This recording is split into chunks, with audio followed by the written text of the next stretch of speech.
the 2025 MotoGP sprint race at the Brno circuit, transformed from a battle of speed into a drama of tire pressure that nearly cost Marc Márquez his title. In a moment full of tension and strategic ingenuity, Marquez once again demonstrated why. He is a modern MotoGP powerhouse, showcasing not only his speed, but also his incredible racing acumen. How did Marquez's acumen help him avoid punishment? Let's discuss. Everything seemed normal at the start of the Brno sprint. Marc Márquez attacked from behind immediately and took the lead from Francesco Bagnaia at turn 3. It was a classic sign that Ducati was ready to dominate again. But on the 6th lap, the race suddenly changed. First, Bagnaia slowed down unexpectedly and allowed Pedro Acosta to pass him. A lap later, Marquez did the same. The audience was shocked. This was no ordinary tactic, though. It was an attempt to circumvent MotoGP's tire pressure regulations, which require riders to maintain a minimum front tire pressure of 1.8 bars for 60% of the race. Violating this rule results in a heavy penalty, 8 seconds in a sprint race, and 16 seconds in a full race. Panic mode first appeared on the Ducati. Francesco Bagnaia's dashboard warned him that his tire pressure was below the limit. He immediately took drastic action, letting Acosta pass so he could warm up his front tire behind the KTM's slipstream. But things didn't go as planned.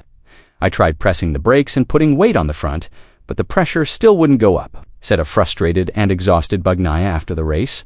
The chaos worsened when Ania Bastianini nudged him and Fabio Quartararo took the lead. Bagnaia never recovered. He finished 7th, believing he would receive a penalty. But when he returned to the paddock and looked at the team screen, he was shocked. "I'm not under investigation."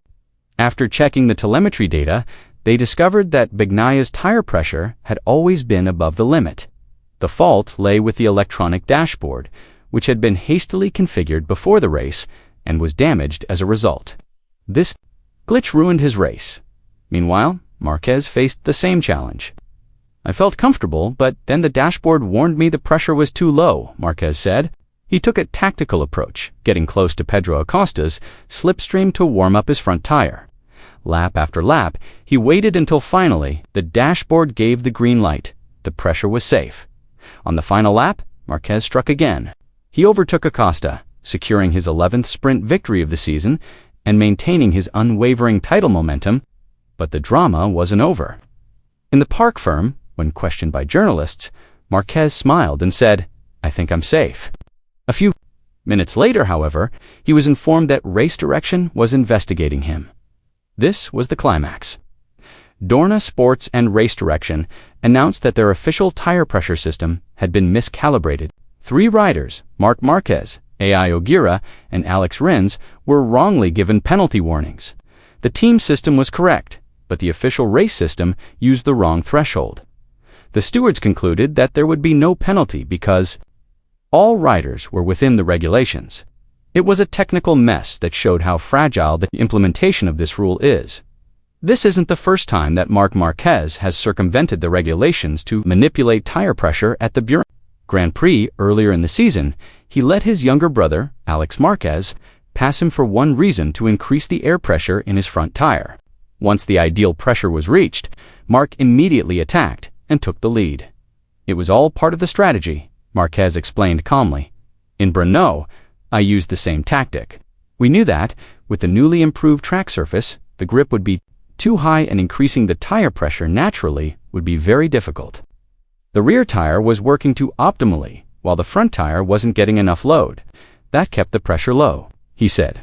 The sprint race in Brno made it clear that tire pressure is no longer just a technical matter, but rather a high chess game where one wrong move can result in a penalty and one clever move can pave the way to victory. With this remarkable victory, Marc Márquez solidified his position at the top of the 2025 MotoGP World Championship standings.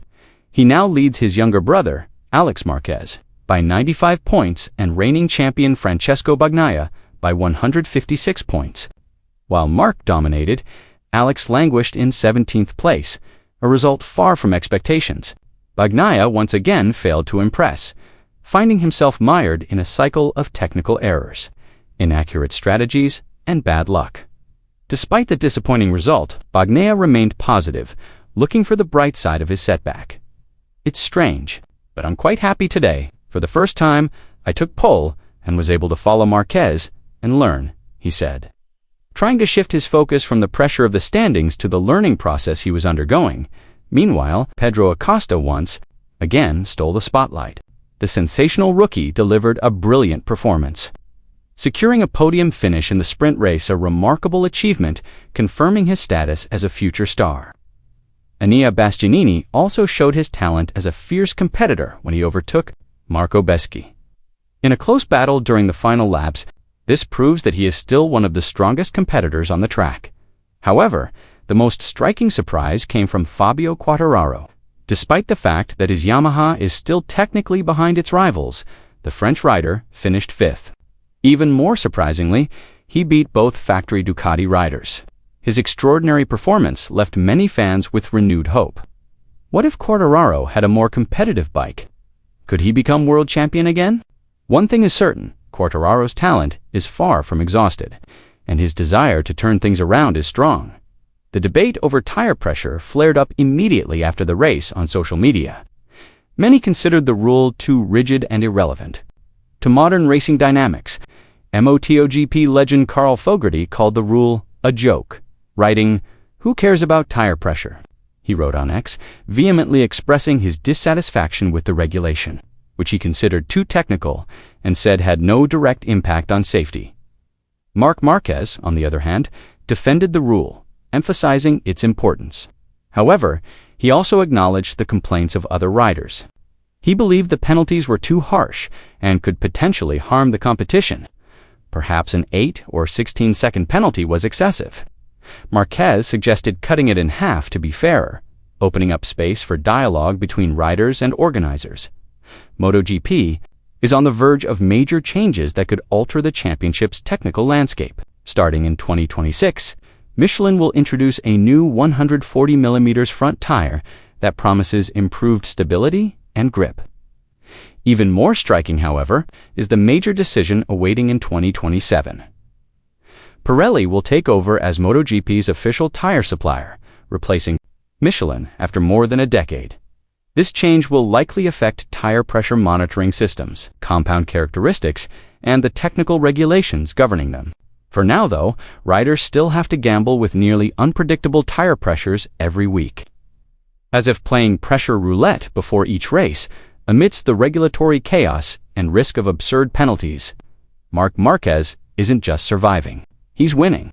He reads the situation, trusts his dashboard, and manipulates the race with precision. While other riders falter under the weight of tire pressure and mental stress, Márquez remains unwavering. As long as he maintains this form, the entire grid lives in the shadow of the undisputed king. Was Márquez's victory in Brno the result of technical luck or pure racing genius? Let us know your thoughts below.